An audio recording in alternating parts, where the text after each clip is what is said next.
मध्यम वर्ग के परिवार का सपना टूट न जाए, इसके लिए एनडीए सरकार ने रेरा कानून बनाया। आज बेंगलुरु के भी 3000 से ज्यादा हाउसिंग प्रोजेक्ट रेरा के तहत कवर्ड है। उसके कारण जो एग्रीमेंट हुआ है वैसा ही मकान बनाकर देना पड़ता है। जो मटेरियल लिखा है वो ही मटेरियल उपयोग करके देना पड़ता है।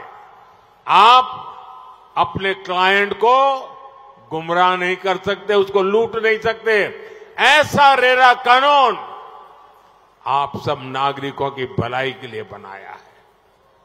2014 से पहले आपकी 2 लाख की एनुअल इनकम पर ही इनकम टैक्स लग जाता था।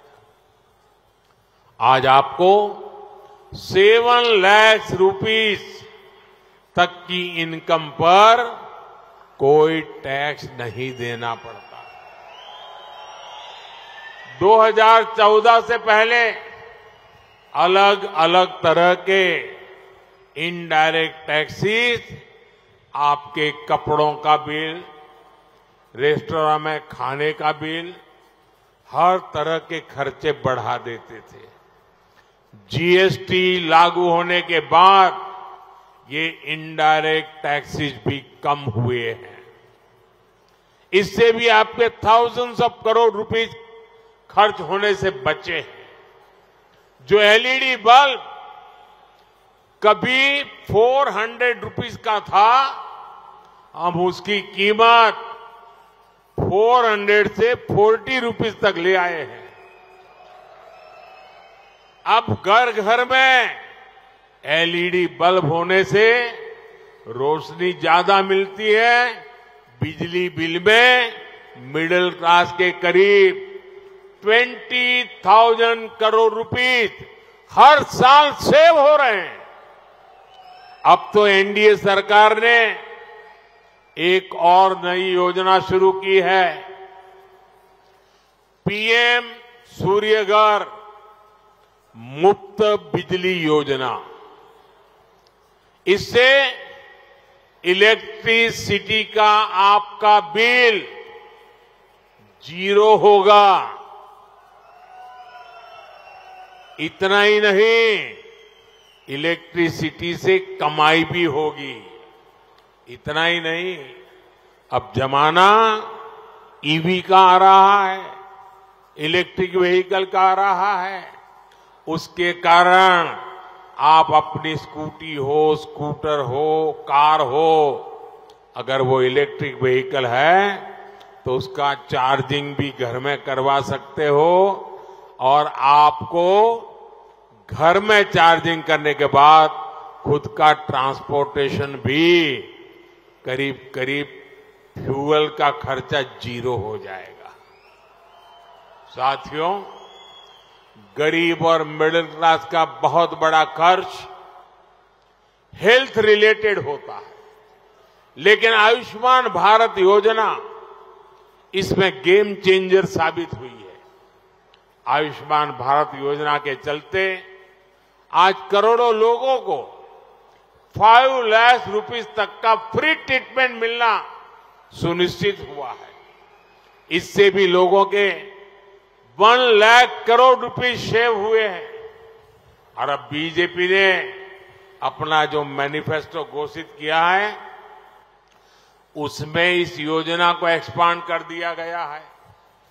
देश के हर ऐसे सीनियर सिटीजन्स जिनकी एज 70 इयर्स से ऊपर है, उन्हें भी अब 5 लाख रुपीस तक का फ्री ट्रीटमेंट मिलेगा। और ये फैसला सिर्फ सीनियर सिटीजन्स को ही नहीं बल्कि हर युवा को भी रिलीफ देगा जो अपने माता पिता की हेल्थ के प्रति चिंतित रहते हैं। एनडीए सरकार ने जो जन औषधि केंद्र खोले हैं उनमें 80% डिस्काउंट पर मेडिसिन्स मिलती है। इससे भी मिडिल क्लास के करीब 30,000 करोड़ रुपीस सेव हुए हैं। साथियों, बेंगलुरु तो डिजिटल इंडिया का इतना बड़ा हब है, भारत की डिजिटल क्रांति में आपकी इतनी बड़ी भूमिका है। आप कल्पना कर सकते हैं कि अगर भारत में मोबाइल डेटा का रेट 2014 वाला ही रहता तो क्या होता। उस समय 1 GB डेटा 250 रुपीज के आसपास होता था। आज 1 GB डेटा 10 रुपीज के आसपास है। अगर 2014 के पहले उस समय का हाल होता तो मोबाइल का जो बिल आज 500 to 700 का आता है, वही 5,000 to 7,000 रुपीज का आता। आप अंदाजा लगा सकते हैं कि आपकी पर मंथ कितनी ज्यादा सेविंग सिर्फ मोबाइल बिल में हो रही है। साथियों, सस्ते डेटा के साथ ही एनडीए सरकार का जोर डेटा गवर्नेंस पर भी है। हमारी सरकार डेटा सिक्योरिटी के लिए बहुत ही स्ट्रांग बिल लेकर आई है। डेटा मोनेटाइजेशन की दिशा में भी भारत तेजी से काम कर रहा है। इससे देश में एक स्ट्रांग सिस्टम बन रहा है। भारत के लिए एआई युग में जाना आसान हुआ है।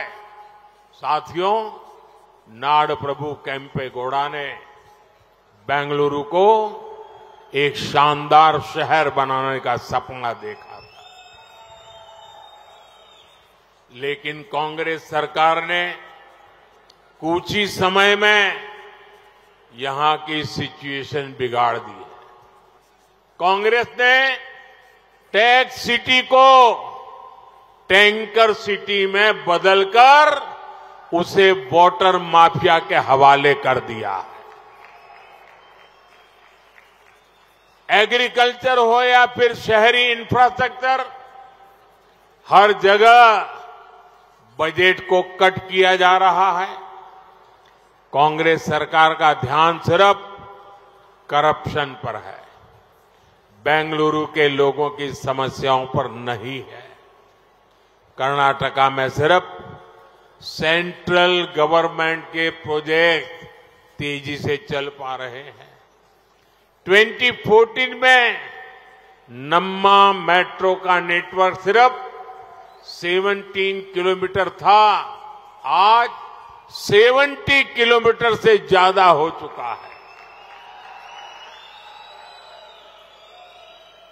बहुत जल्द येलो लाइन भी पूरी हो जाएगी।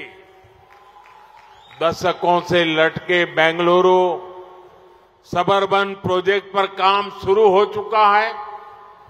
आप सभी को सैटेलाइट टाउन रिंग रोड का लाभ भी मिलना शुरू हो चुका है। ಕನ್ನಡಿಗರ ಮೆಚ್ಚಿನ ನಿಮ್ಮ ನ್ಯೂಸ್ 18 ಕನ್ನಡ ಈಗ ವಾಟ್ಸ್ಆಪ್ನಲ್ಲಿಯೂ ಲಭ್ಯ. ಕರ್ನಾಟಕ ಮತ್ತು ದೇಶ ವಿದೇಶದ 360 ಡಿಗ್ರಿ ಸುದ್ದಿ ವಿವರವನ್ನ ನೀವು ನಿಮ್ಮ ಕೈ ಬೆರಳುಗಳಲ್ಲಿಯೇ ಪಡೆಯೋದಿಕ್ಕೆ ಈ QR ಕೋಡ್ ಅನ್ನು ಸ್ಕ್ಯಾನ್ ಮಾಡಿ. ನಮ್ಮ ಚಾನೆಲ್ ಅನ್ನು ಫಾಲೋ ಮಾಡಿ, ನೋಟಿಫಿಕೇಶನ್ ಆನ್ ಮಾಡಿ.